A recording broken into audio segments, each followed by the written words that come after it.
सुब्रह्मण्य सहस्रनाम स्तोत्रम्। ओम अस्य श्री सुब्रह्मण्य सहस्रनाम स्तोत्रमाला महामन्त्रस्य ब्रह्मा ऋषिः अनुष्टुप् छन्दः सुब्रह्मण्यो देवता शरजन्माक्षय इति बीजं शक्तिधरोक्षयः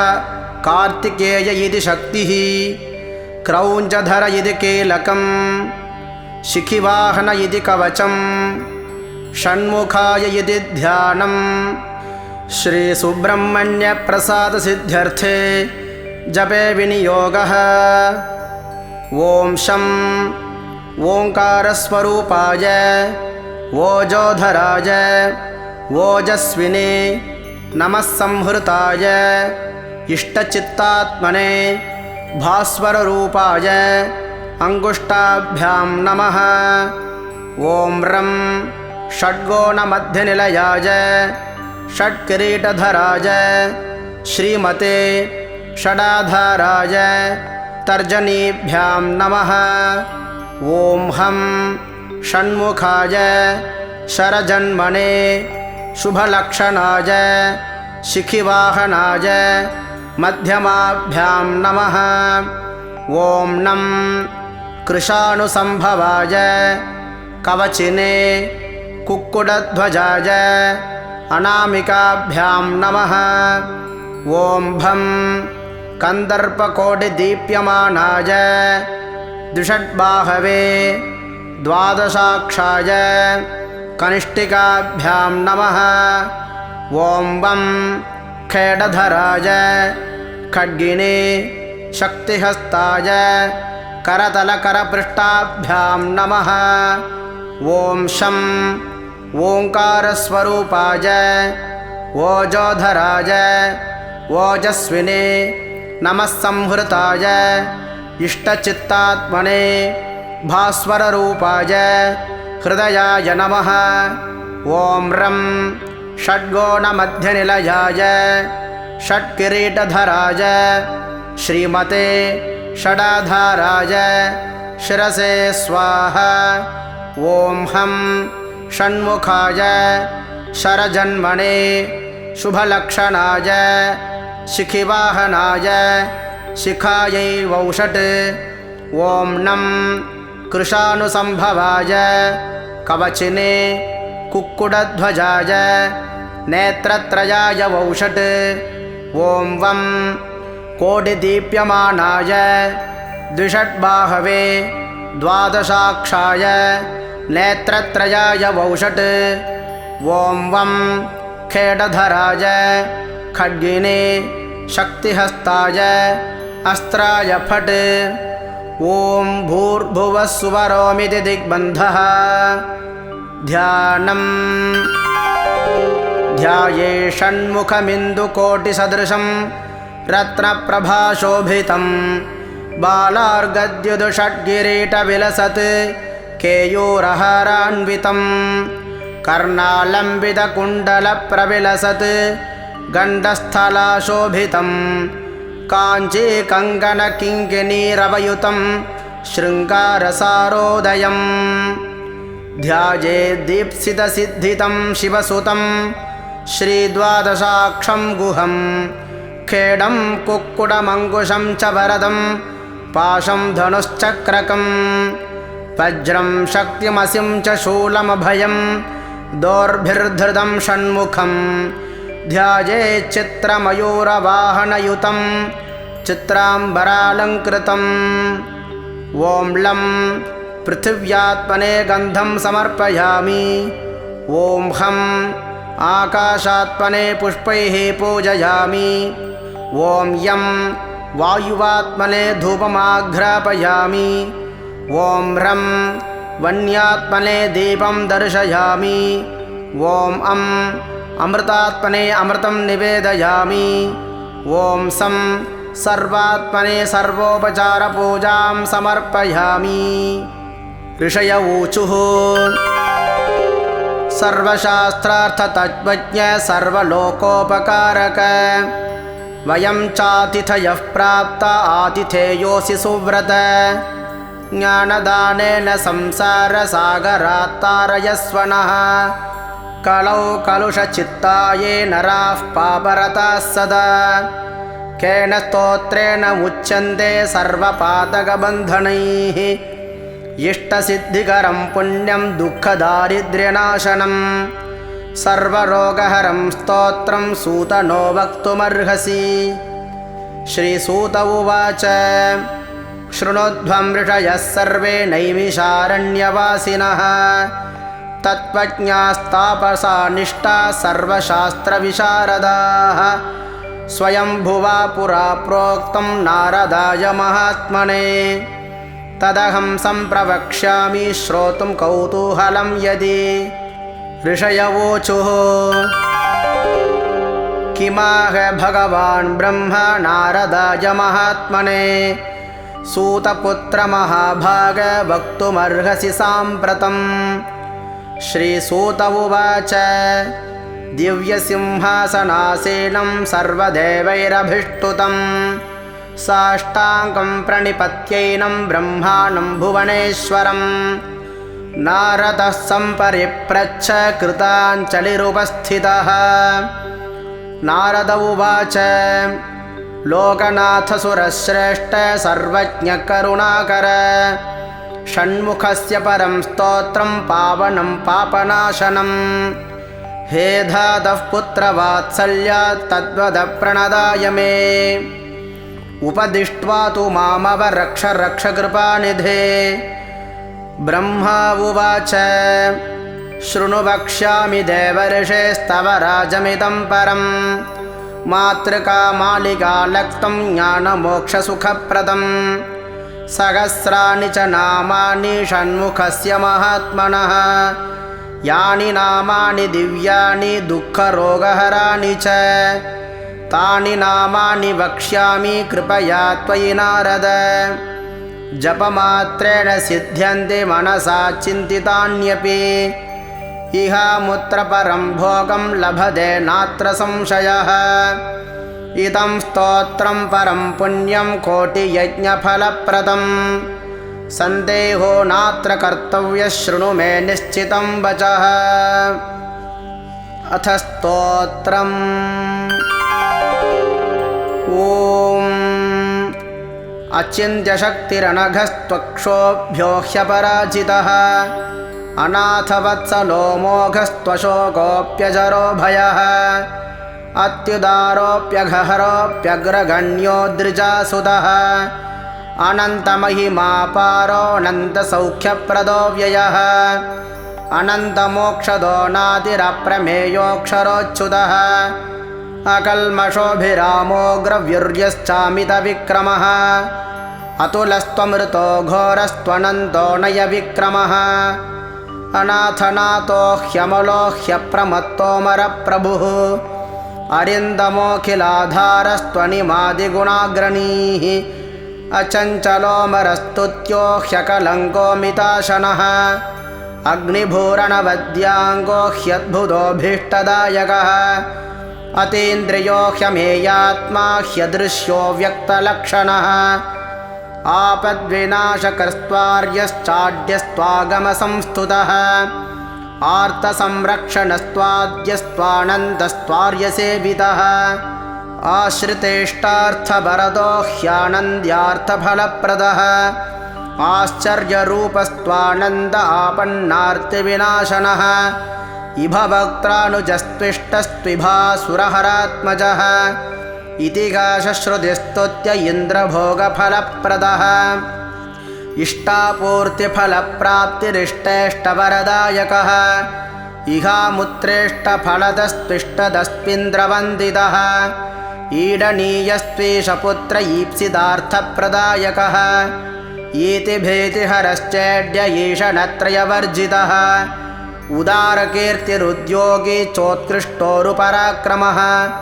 उत्कृष्टाशक्तिरुत्साह उदारच्छोत्सवप्रियः उज्जृम्भश्चोद्भवश्चोग्रश्चोदग्रश्चोग्रलोचनः उन्मत्तश्चोष्णशमन उद्वेगघ्नोरगेश्वरः उरुप्रभावश्चोदीर्णश्चोमासूनुरुदारधीः ऊर्ध्वरेतः सूतस्तूर्ध्वगदिदस्तूर्विपालकः ऊर्जितस्तूर्ध्वगस्तूर्ध्व ऊर्ध्वलोकैकनायकः ऊर्जिवानूर्जितोदारस्तूर्जितोर्जितशासनः ऋषिदेवगणस्तुत्यो ऋणत्रयविमोचनः ऋजुरूपो ऋजुकरो ऋजुमार्गप्रदर्शकः ऋतम्बरो ह्युजप्रीतो ऋषभो ह्युत्थितो ऋचः लुलितोद्धारको लूतभवपाशप्रभञ्जनः येनाङ्गधरसत्पुत्रस्त्वेक येनौघनाशनः ऐश्वर्यदश्चैन्द्रभोगी चैदिदश्चैन्द्रवद्युतिः ओजस्वी चोषधीस्तानश्चोजो वांश्चोदनप्रियः औदासीनस्तौपमेय औग्रस्त्वौन्नत्यदायकः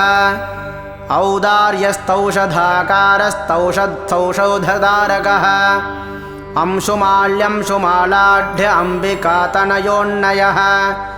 अन्धकारिसुतोऽन्धस्त्वहारिण्यम्बुजलोचनः अस्तमायोमराधीशो ह्यस्पष्टोस्तोकपुण्यदः अस्तामित्रोस्तरूपश्चास्खलत्सुगदिदायकः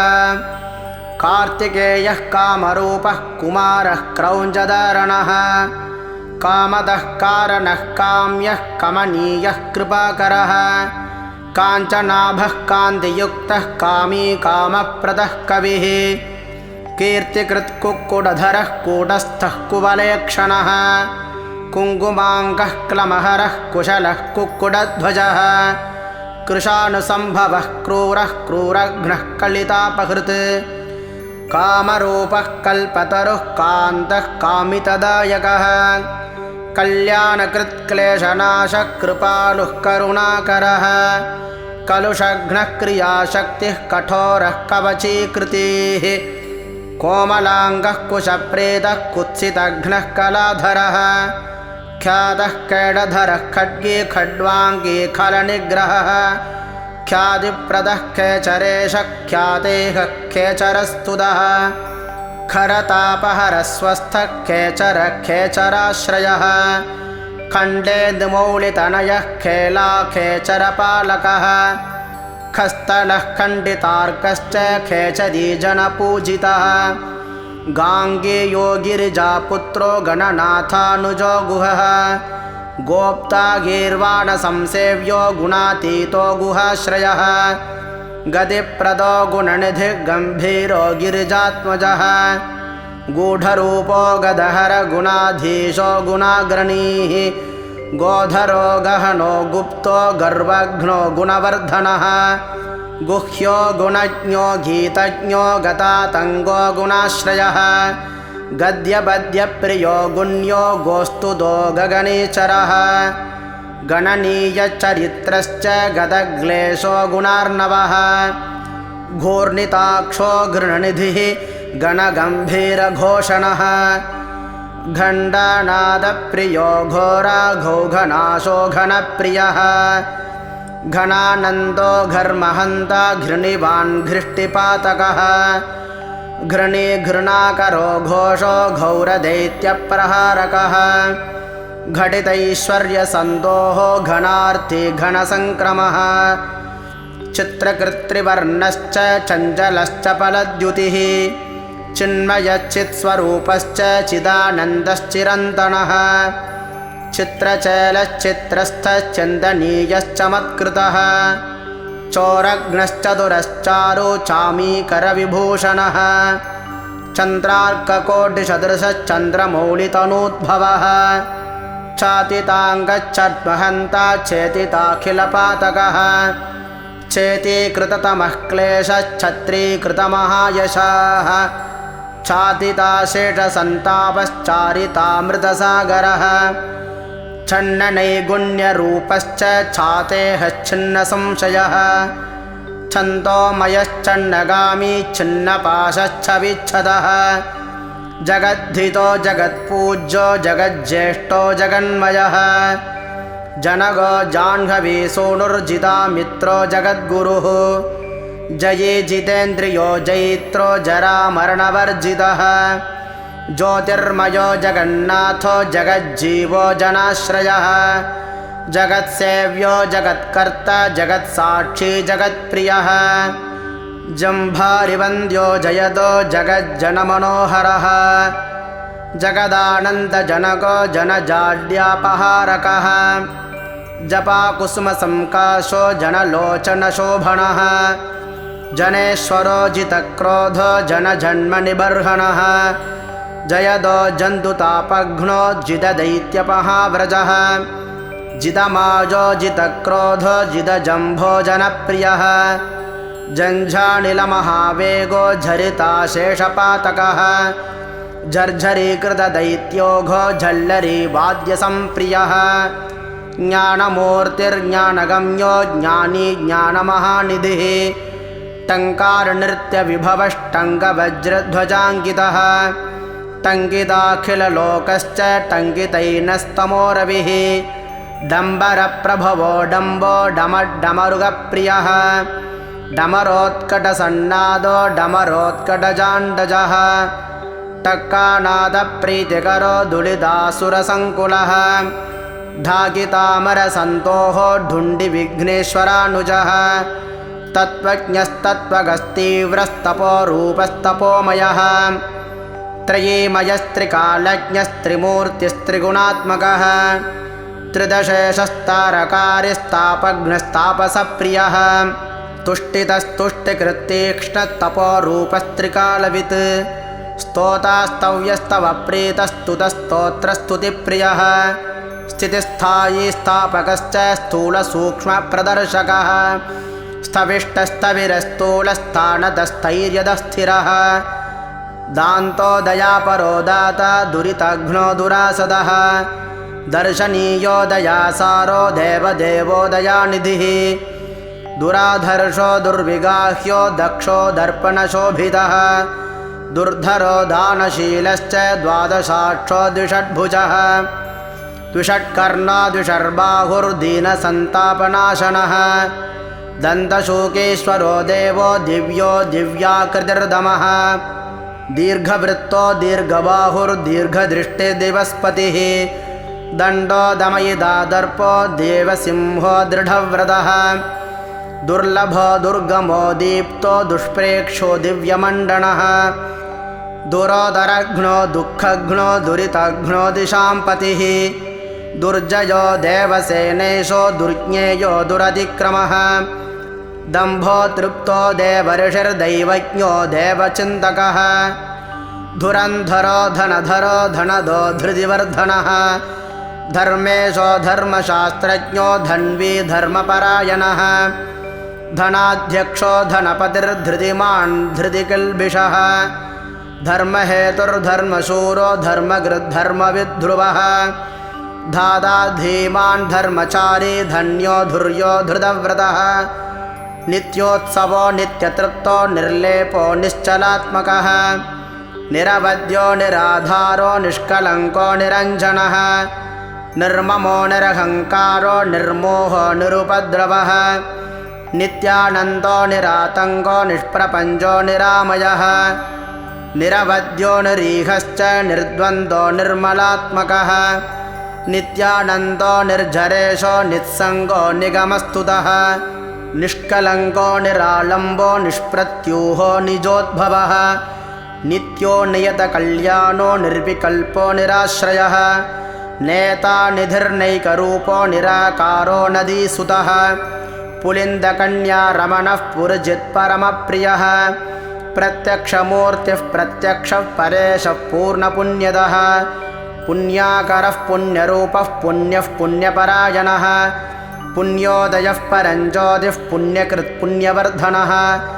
परानन्दः परतरः पुण्यकीर्तिः पुरातनः प्रसन्नरूपः पुण्येशः पन्नकपापनाशनः प्रणतार्तिहरः पूर्णः पार्वतीनन्दनः प्रभुः पूतात्मा पुरुषः प्राणः प्रभवः पुरुषोत्तमः प्रसन्नः परमस्पष्टः परः परिवृढः परः परमात्मा परब्रह्म परार्थः प्रियदर्शनः पवित्रः पुष्टितः पूर्तिपिङ्गलः पुष्टिवर्धनः पापहारी पाशधरप्रमत्तासुरशिक्षकः पावनः पावकः पूज्यः पूर्णानन्दपरात्परः पुष्कलः प्रवरः पूर्वपितृभक्तः पुरोगमः प्राणदः प्राणजनकः प्रतिष्ठः पावकोद्भवः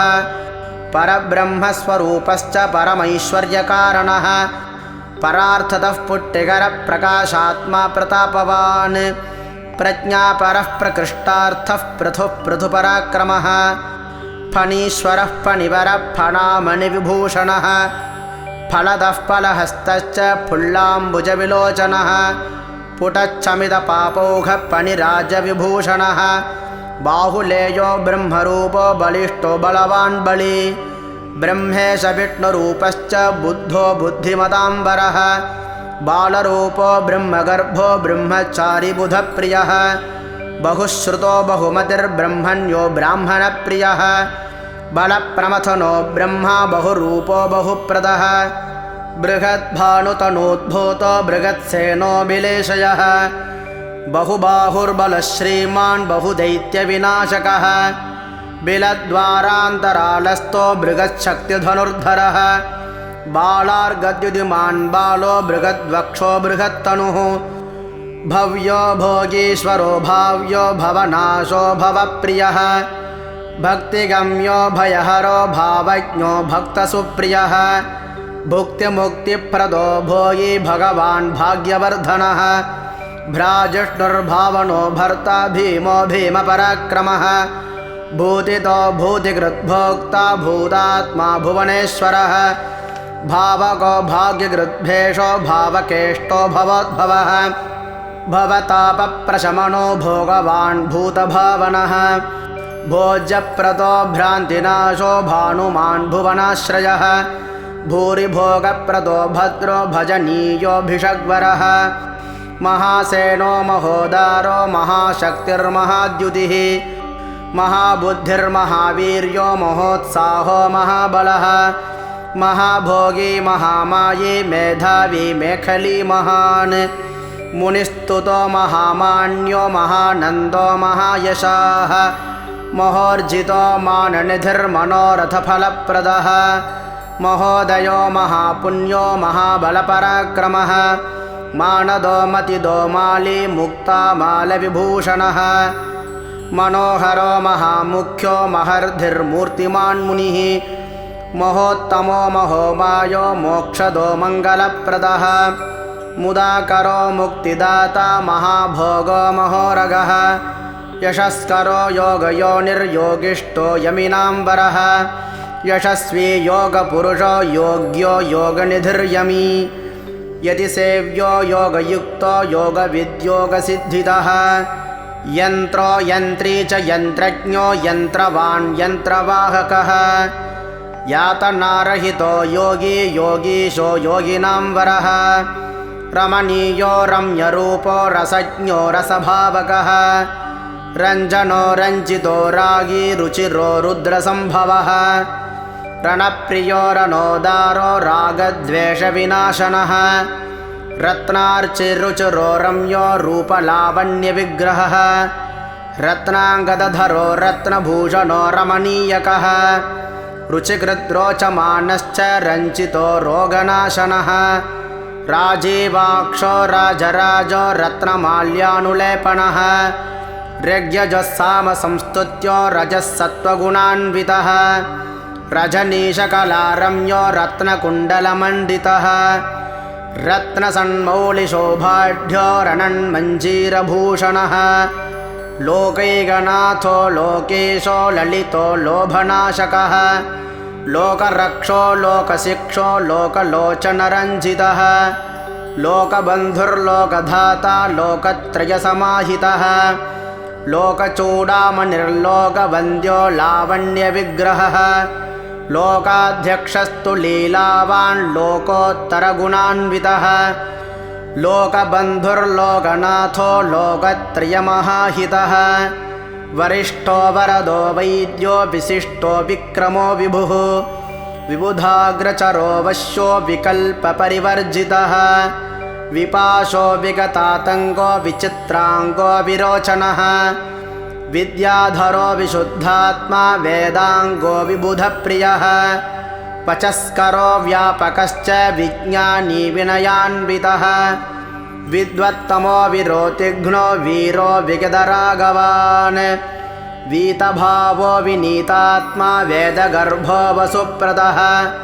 विश्वदीप्तिर्विशालाक्षो विजितात्मा विभावनः वेदवेद्यो विधेयात्मा वीतदोषश्च वेदविद् विश्वकर्मा वेतभयो वागीशो वासवार्जितः वीरध्वंसो विश्वमूर्तिर्विश्वरूपो वराननः विशाखो विमलो वाग्मी विद्वान् वेदधरो वटुः वीरचूडामणिर्वीरो विद्येशो विबुधाश्रयः विजये विनये वेत्ता वरीयान् विरजो वसुः वीरघ्नो विज्वरो वेद्यो वेगवान् वीर्यवान् वशी वरशीलो वरगुणो विशोको वज्रधारकः शरजन्मा शक्तिधरः शत्रुघ्नशिखिवाहनः श्रीमान् शिष्टः शुचिः श्रुद्धः शाश्वत श्रुतिसागरः शरण्यः शुभदः शर्मा शिष्टेष्ठ शुभलक्षणः शान्तः शूलधरः श्रेष्ठः शुद्धात्मा शङ्करप्रियः शितिकण्ठात्मजः शूरः शान्तितः शोकनाशनः षाण्मातुरः षण्मुखश्च षड्गुणैश्वर्यसंयुतः षड्चक्रस्तषडूर्मिघ्नः षडङ्गश्रुतिपारगः षड्भावरहितः षट्कः षट्शास्त्रस्मृतिपारगः षड्वर्गदाता षड्ग्रीवः षडरिघ्नः षडाश्रयः षट्किरीटधरः श्रीमान् षडाधारश्च षट्क्रमः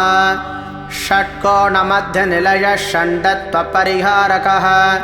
सेनानी सुभगस्कन्दः सुरानन्दः सदां गतिः सुब्रह्मण्यः सुराध्यक्षः सर्वज्ञः सर्वतः सुखी सुलभः सिद्धिदः सौम्यः सिद्धेशः सिद्धिसाधनः सिद्धार्थः सिद्धिसङ्कल्पः सिद्धिसाधुसुरेश्वरः सुभुजः सर्वदृक्साक्षी सुप्रसादः सनातनः सुधापतिः स्वयं ज्योतिः स्वयंभूः सर्वतोमुखः सुमर्थः सत्कृतिः सूक्ष्मः सुघोषः सुखदः सुकृत् सुप्रसन्नः सुरश्रेष्ठः सुशीलः सत्त्वसायकः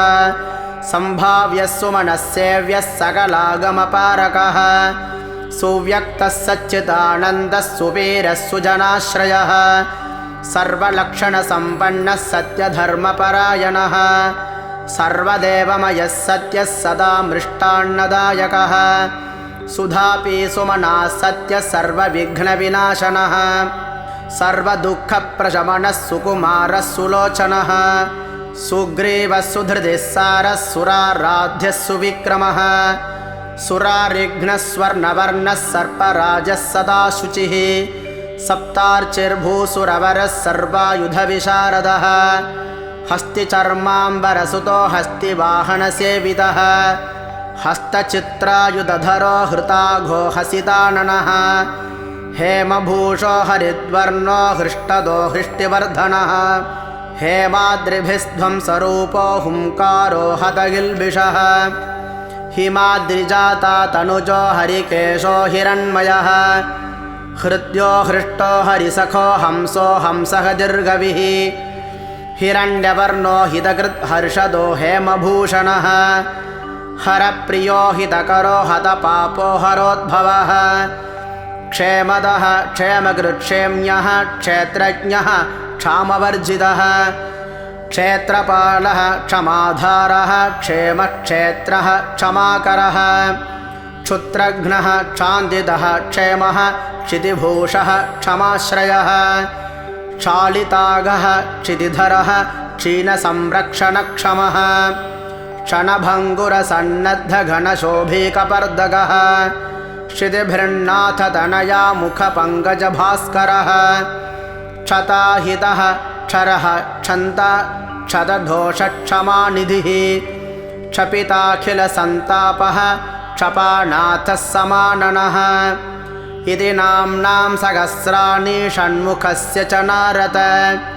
यः पठे शृणुयाद्वापि भक्तियुक्तेन चेतसा स सद्यो मुच्यते पापैर्मनोवाक्काय सम्भवैः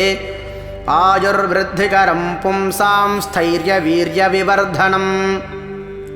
वाक्येनैकेन वक्ष्यामि वाञ्छितार्थं प्रयच्छति तस्मात् सर्वात्मना ब्रह्मनियमेन जपेत् सुधीः